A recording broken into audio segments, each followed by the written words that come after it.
बिस्मिल्लाहिर्रहमानिर्रहीम। अस्सलाम वालेकुम वरहमतुल्लाहि वबरकातुहू। मैं हूं आपका मेज़बान नासिर शहजाद और आप देख रहे हैं बोल के लब आज़ाद हैं। सामीन मुकर्रम, अल्लाह तबारक व ताला ने एक बेहतरीन निज़ाम हमें दिया है। एक लड़की और लड़के की ये ज़िम्मेदारी लगाई है कि उसने बाहर जाकर कामकाज करना है, धूप और बारिश को बर्दाश्त करना है, लोगों की बातें बर्दाश्त करनी है और रिज़्क़ कमा कर घर में लाना है।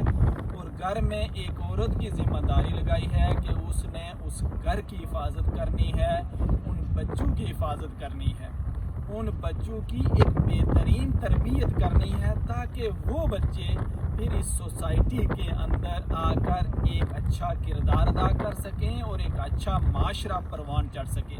बुनियादी तौर पर अल्लाह ताला इस दुनिया के अंदर और इस दुनिया के पैदा करने का जो मकसद बयान करते हैं वो सुकून और मोहब्बत है। एक मासूम से बच्चे को जब डाकू पकड़ते हैं, उससे पूछते हैं कि तुम्हारे पास क्या मालो दौलत है, बच्चा कहता है कि मेरे पास मालो दौलत है।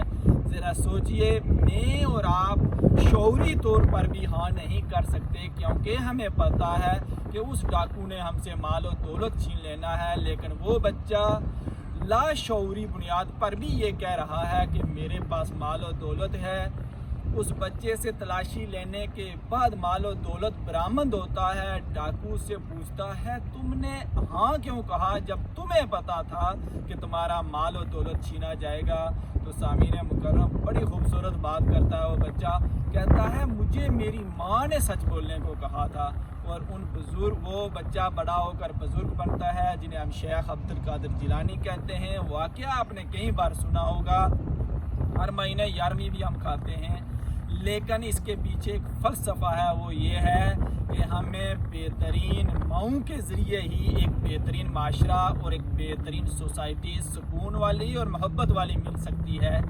और एक बेहतरीन माँ के लिए, वो माँ मेरी हो या मेरे बच्चों की माँ हो, उसके लिए हमें एक अच्छी बीवी का इंतखाब करना ज़रूरी है। नबी सल्लल्लाहु अलैहि वसल्लम ने कहा है कि 3 बुनियादों पर आप एक औरत का इंतखाब करें। उसमें से एक ये भी है कि वो नेक सीरत होनी चाहिए। हमें जब हम शादी के लिए हाँ करें या शादी के लिए किसी औरत का इंतखाब करें तो हमें देखना चाहिए कि वो नेक सीरत होनी चाहिए।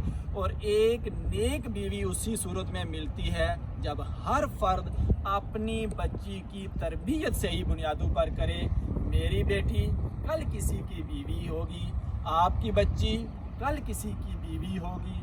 अगर मैं और आप आज अपनी बच्ची की तरबियत से ही कर लें, उसको कुरान और हदीस के मुताबिक उसको सही रास्ते पर लगा दें, उसको बता दें कि उसका मकसद क्या है, ज़िंदगी में आने का मकसद क्या है, शादी का मकसद क्या है, तो मैं समझता हूँ वही बच्ची कल उसने अपना घर संभालना है और अपने बच्चों की परवरिश करनी है।